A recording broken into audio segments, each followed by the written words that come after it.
Hello friends, welcome back to my channel. তোমরা সবাই কেমন আছো? আশা করি সবাই খুব ভালো আছো, আর আমিও খুবই ভালো আছি। আজকে সকাল থেকে একটা নতুন ব্লগ নিয়ে চলে এলাম। কালকে সারা রাত আমাদের এখানে খুব ঝড় আর বৃষ্টি হয়েছে, তার জন্যে দেখো আমাদের উঠোনে পুরো একদম জল জমে গেছে। আর এখনও বৃষ্টি কন্টিনিউ হয়েই যাচ্ছে, মানে বৃষ্টি থামার কোনো নামই নেই। মানে সারা দিন রাত ধরে বৃষ্টি প্রায় হয়েই চলেছে। যখন রোদ্দুর থাকে তখন মানুষের কত কষ্ট হয়, তখন সবাই বৃষ্টি চায়। আবার যখন বৃষ্টি হয় তখন 3-4 দিন ধরে পরপর বৃষ্টি হয়, তখন আবার সবাই আবার রোদ্দুর চায়। কি অদ্ভুত না পরিণীতি! সত্যি, বৃষ্টি হলেও অসুবিধা মানুষের, আবার রৌদ্র হলেও কত অসুবিধা মানুষের। কখন যে কেমন ওয়েদার থাকে সত্যি কেউই বলতে পারে না।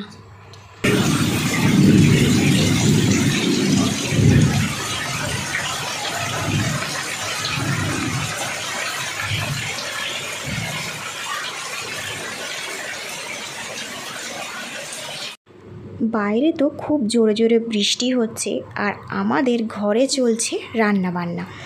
তো বাইরে ঝড় বৃষ্টি হচ্ছে তো কী হয়েছে, খাওয়া দাওয়া কি তার জন্য বন্ধ যাবে? একদমই নয়। তো আজকের বৃষ্টির জন্য অনেক কিছু স্পেশাল রান্না হচ্ছে। দেখতেই পেলে মাংস রান্না হচ্ছিল, তার সাথে এখন আবার হচ্ছে কাশ্মীরি আলুর দম, আর তার সাথে হচ্ছে কিন্তু ফ্রাইড রাইস। আর আজকে সমস্ত রান্নাবান্নাগুলো কিন্তু আমার বর করছে। আমার বড়ও কিন্তু খুব সুন্দর দারুণ রান্না করতে পারে। আজকের রান্না থেকে আমাদের ছুটি। আজকে রান্না করছে আমার বর। ও একটু লজ্জা পায় ক্যামেরার সামনে আসতে, খুব একটা ক্যামেরার সামনে আসতে চায় না, তো সেজন্য ওকে আমি দেখাইনি। তো এই দেখো রান্নাগুলো কেমন হয়েছে তোমাদের সাথে শেয়ার করছি। দেখো ফ্রাইড রাইস করেছে, এটা আমাদের দুবেলার রান্না বান্না হয়েছে, সেজন্য অনেকটাই করেছে। আজকের বৃষ্টিতে কোথাও কাজে বেরোয়নি, সেজন্য ওর ইচ্ছা হয়েছে বাড়িতে একটু অন্য ধরনের ইউনিক কিছু রান্না করার, তাই জন্য ভাত ডাল তরকারি ছেড়ে আজকের এইসব রান্নাই হলো। দেখো মাংসটা কিন্তু খুব সুন্দর কালার হয়েছে।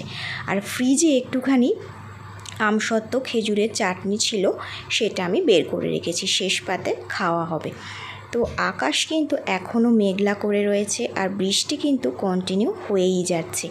দেখো আমাদের সারা উঠোনে কিন্তু জল জমে গেছে, আর আমাদের এখানে কল রয়েছে, সেই কলটা তো জলে ডুবেই গেছে।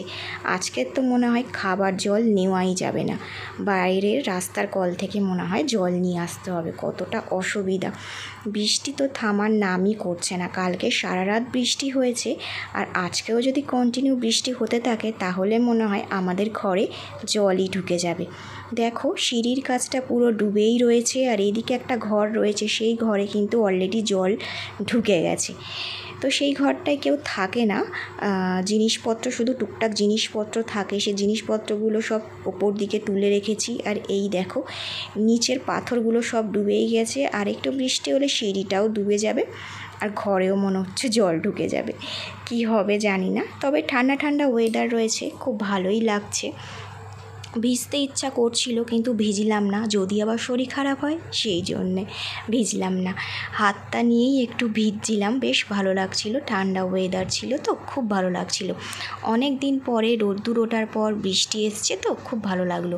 তো এখন দুপুর 2টো বাজে, ছেলেকে খাইয়ে দিলাম, এখন আমরা খেতে বসেছি, আর আমার বরেরও খাওয়া হয়ে গেছে। এখন আমি আর আমার শাশুড়ি মা খেতে বসেছি। তো ফ্রাইড রাইস নিয়ে নিয়েছি, আমি 2 পিস আলুর দম নিয়েছি, তো মাংস এবার নিয়ে নিচ্ছি। আমি কিন্তু লেগ পিস খেতে ভীষণ ভালোবাসি, তো ছেলেকে একটা লেগ পিস দিয়েছি, আর আমি একটা লেগ পিস নিয়েছি, আর একটা মাংস নিলাম, আর একটু মাংস ঝোল নিলাম, তার সাথে নিয়ে নিলাম একটা মেটলে কিন্তু খেতে আমার খুব ভালো লাগে। তো বাইরে হচ্ছে ঝমঝমিয়ে বৃষ্টি, আর ঘরের ভেতরে হচ্ছে সুন্দর সুন্দর খাওয়া দাওয়া। তো ঝড় বৃষ্টির দিনে সবাই খিচুড়ি খেতেই বেশি পছন্দ করে, কিন্তু আমাদের বাড়িতে আজকের অন্য কিছু রান্না বান্না হয়েছে। আমার বর আবার খিচুড়ি খেতে পছন্দ করে না, সেই জন্য আজকে ফ্রাইড রাইস, মাংস আর কাশ্মীরি আলুর দম। দারুণ বেশ খাওয়া দাওয়া হলো, দুপুরটা বেশ ভালো লাগলো। তো এখন আমি আর মা খেতে বসেছি। খাবার দাবারগুলো কিন্তু খুব খুব সুন্দর হয়েছে। আমার বর কিন্তু দারুণ রান্না করতে পারে। আজকের রান্না থেকে আমাদের ছুটি। তো আমার বর রান্না করেছে, তোমাদের সাথে শেয়ার করলাম। তো খাওয়া দাওয়া করে একটা টানা ঘুম দেব, কারণ ওয়েদার যেহেতু ঠান্ডা, বেশ ভালোই কিন্তু ঘুম হবে। আর তোমাদের সাথে একটা ছোট্ট ব্লগ শেয়ার করলাম, কেমন লাগলো অবশ্যই লিখে জানাবে। তাহলে আজকের ব্লগটা কিন্তু এখানেই শেষ করছি, আবার দেখা হবে নতুন ভিডিওতে। তাহলে আজকের মতন চলি বন্ধুরা।